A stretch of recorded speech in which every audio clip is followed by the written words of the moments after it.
Hi hello friends, welcome back to our channel. இன்றைக்கி நம்ம சேனலில் ரொம்ப டேஸ்டான சூப்பரான ஸ்வீட் ரெசிபி தாங்க பார்க்க போகிறோம். ரொம்ப டிஃப்ரெண்ட்டாக இருக்கும். கண்டிப்பாக இது உங்கள் வீட்டில் நீங்கள் ட்ரை பண்ணிக்கோங்க. ஸ்வீட் பண்ணுறதுக்கு நான் ஒரே ஒரு கப்பு வந்து பச்சரிசி எடுத்திருக்கேன். அதை வந்து 2 hours வந்து ஊற வச்சுக்கலாம். 2 மணிக்கூர் வந்து ஊறின அப்புறமா பச்சரிசி வந்து நம்ம அரைச்சி தான் அந்த ஸ்வீட் வந்து பண்ண போகிறோம். ஸோ அதுக்கு நான் வந்து ஒரு கப் பச்சரிசி எடுத்து கொஞ்சமாக தண்ணி விட்டு 2 hours வந்து ஊற வச்சுருக்கேன். அது ஊறட்டும், மூடி போட்டு வச்சிடலாம். 2 hours அப்புறமா பார்க்கலாம். ஆஃப்டர் 2 hours வந்து அரிசி நல்லா வந்து ஊறிடுச்சு. பார்த்திங்கன்னா தெரியும், நல்லாவே ஊறிடுச்சு. அரிசி நல்லா பெருமி வந்திருக்கு. இப்போ இந்த ஸ்டேஜில் நான் ஒரு மிக்சர் ஜாரில் இந்த அரிசியை வந்து ஊற வச்சு எடுத்து வச்சுருக்க அரிசியை வந்து அரைச்சி எடுத்துகிட்டு வந்துடலாம். அப்புறமா கூடவே 2 ஏலக்காய் போட்டு அரைச்சி எடுத்துருங்க. முக்கியமாக இந்த ஸ்வீட்டுக்கு வந்து 1 கப் அரிசிக்கு 1/2 கப் வந்து வடித்த சாதம் வந்து எடுத்துக்கோங்க, நல்லாயிருக்கும். இது எல்லாமே ஒட்டுக்கா போட்டு நம்ம வந்து அரைச்சிக்கலாம். இப்போது ஒரு 2 பல்ஸ் விட்டதுமே தான் நான் வந்து வாட்டர் ஆட் பண்ணி அரைக்கிறேன். ஃபஸ்ட்டு வந்து வாட்டர் எதுவும் ஆட் பண்ணாமல் ஒரு 2 பல்ஸ் எடுத்துகிட்டு அப்புறமா தான் தண்ணி விட்டு அப்புறமா வந்து ஒரு நல்லா மிக்ஸ் ஆகிற மாதிரி அரைச்சிக்கோங்க. நல்லா பேஸ்ட்டாக இருக்கணும். எந்த மாதிரி கன்சிஸ்டன்சின்னு பார்த்தீங்கன்னா, இட்லி மாவுக்கும் தோசை மாவுக்கும் இடைப்பட்ட கன்சிஸ்டன்சி, ரொம்ப தண்ணியாக இல்லாமையும் ஓரளவு இருக்கணும்.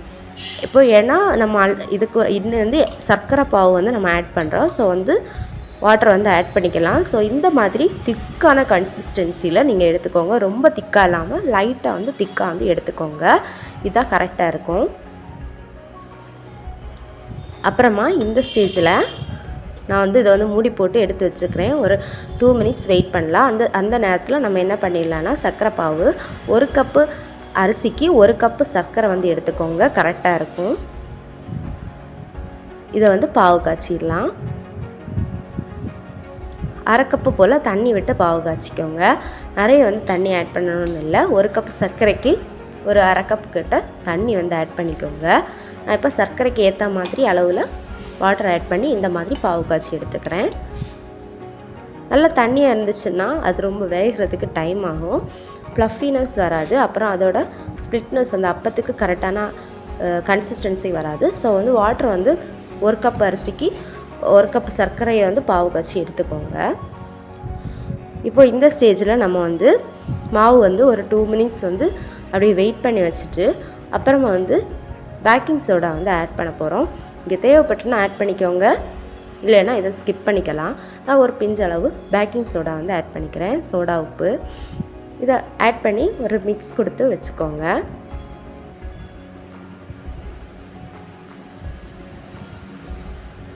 நல்லா மிக்ஸ் பண்ணி விட்டுக்கோங்க. இப்போ பேட்டர் வந்து ஆல்மோஸ்ட் ரெடி ஆகிடுச்சு. இப்போ இந்த ஸ்டேஜில் நம்ம வந்து எடுத்து வச்சுருக்க சர்க்கரை பாவை வந்து ஆட் பண்ணிக்கலாம். சர்க்கரை பாவு வந்து ஆட் பண்ணும்போது நீங்கள் வந்து கொஞ்சம் கொஞ்சமாக ஆட் பண்ணி மிக்ஸ் பண்ணி விட்டுக்கோங்க. மொத்தமாக எல்லாமே ஆட் பண்ணாதீங்க. வாட்டர் லெவல் வந்து பார்த்து வந்து ஆட் பண்ணிக்கோங்க. ஃபஸ்ட்டு ஒரு 1/2 கப்பு போல் விட்டுட்டு அப்புறமா வந்து மிக்ஸ் பண்ணி விட்டுக்கோங்க. நல்லா மாவு கூடால நல்லா வந்து மிக்ஸ் ஆகட்டும். அப்புறம் வந்து அடுத்தது வந்து 1/2 கப்பு வந்து ஆட் பண்ணிக்கலாம். இப்போ இந்த மாதிரி பதத்துக்கு வந்து நான் எடுத்து வச்சுருக்கேன். சர்க்கரை பாவு இந்த மாதிரி பதத்துக்கு இருந்துச்சுன்னா இந்த அப்பம் வந்து நல்லா வரும். கலர் அப்பம் வந்து ரொம்பவே ஃபேமஸ் கேரளாவில். மஸ்ட்டு ட்ரைன்னு தான் சொல்லுவேன். எனக்கு ஃபஸ்ட்டு அட்டம்ப்ட்லேயே சூப்பராக வந்துச்சு. கண்டிப்பாக நீங்கள் இதை ட்ரை பண்ணிக்கோங்க. அப்புறமா குக்கர் எடுத்துக்கோங்க, அடிக்கனமான குக்கர் எடுத்துக்கோங்க. அப்புறம் ஃபுல்லாகவே வந்து கோகோனட் ஆயில் தான் யூஸ் பண்ணிக்கோங்க. அப்போ தான் இதோட ஃப்ளேவர் வந்து ரொம்ப நல்லாயிருக்கும். நீங்கள் வேணால் கீ கூட ஆட் பண்ணிக்கலாம். அப்புறமா சின்னதாக கட் பண்ணி எடுத்து வச்சுருக்க கோகோனட் தேங்காய் வந்து இந்த மாதிரி சின்னதாக கட் பண்ணி ஆட் பண்ணிக்கிறேன். இந்த ஆயிலே வந்து ஃப்ரை பண்ணி எடுத்துக்கோங்க. நல்லா வந்து தேங்காய் வந்து முருவணும். அப்புறமா வந்து எடுத்து வச்சுருக்க நட்ஸ் வந்து கேஷ்யூ நட் அப்புறம் பாதாம் வந்து ஆட் பண்ணுறேன். அப்புறமா முந்திரி பிஸ்தா ஆட் பண்ணுறேன். உங்கள்கிட்ட இருந்துச்சுன்னா நீங்கள் ஆட் பண்ணிக்கோங்க, இல்லைன்னா ஸ்கிப் பண்ணிக்கோங்க. தேங்காய் மட்டும் ஆட் பண்ணாலும் நல்லா தான் இருக்கும்.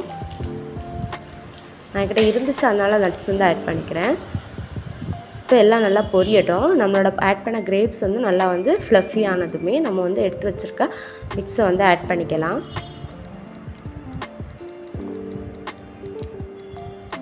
இப்போது எடுத்து வச்சுருக்க பேட்டரை வந்து நம்ம வந்து ரெடி பண்ணி வச்சுருக்கோம் இல்லையா, அந்த பேட்டரை வந்து ஒரு மிக்ஸ் பண்ணிவிட்டு ஆட் பண்ணிக்கோங்க. ஏன்னா நம்ம வந்து ஆல்ரெடி மிக்ஸ் பண்ணிவிட்டு கொஞ்சம் நேரம் வெயிட் பண்ணனால அதோட திக்னஸ் எல்லாம் வந்து கீழே வந்து படிஞ்சிருக்கும். ஸோ வந்து ஒரு மிக்ஸ் பண்ணிவிட்டு ஆட் பண்ணிங்கன்னா அந்த மாவு எல்லாம் வந்து மிக்ஸ் ஆகி கிடைக்கும். இவ்வளோ தான். இப்போ இதை வந்து நம்ம 10 மினிட்ஸ் வந்து விசில் வைக்காமல் நம்ம வந்து குக்கரை மூடி போட்டு எடுத்துக்கிறோம். இப்போ 10 மினிட்ஸ் அப்புறமா நம்ம வந்து பார்க்கலாம் எப்படி இருக்குது அப்படின்னு.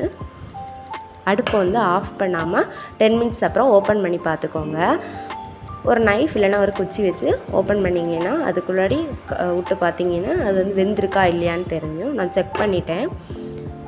10 மினிட்ஸ் உடனே எடுக்காமல் கொஞ்ச நேரம் கழித்து எடுத்து பார்த்தீங்கன்னா அதோடய பேட்டர் வந்து எப்படின்னா கையில் வந்து ஒட்டாமல் வரும். ஒட்டாமல் இது திக்காக இருக்கும். இந்த ஸ்டேஜில் நம்மளோட அப்பம் வந்து ரெடி ஆயிரும். இவ்வளோ தான். ஆற விட்டு நம்ம அழகாக பிளேட்டில் கமுத்தி எடுத்தோம்னா சூப்பராக வந்து வரும். நீங்கள் எதுவுமே பண்ண தேவையில்ல. ஆச்சரியமாக இருக்கும். கரெக்டான கன்சிஸ்டன்சியில் கரெக்டாக அளவு நம்ம எடுத்து பண்ணோம்னா சூப்பராக நம்மளோட கிண்ணத்தப்பம் வந்து ரெடி ஆயிரும். கடலட்டப்பம் பார்த்திங்கன்னா தெரியும். அவ்வளோதான். ஆற விட்டு நான் வந்து கமுத்தி போட்டிருக்கேன். கேக்கை விடைக்கும் சூப்பராக இருக்கும்.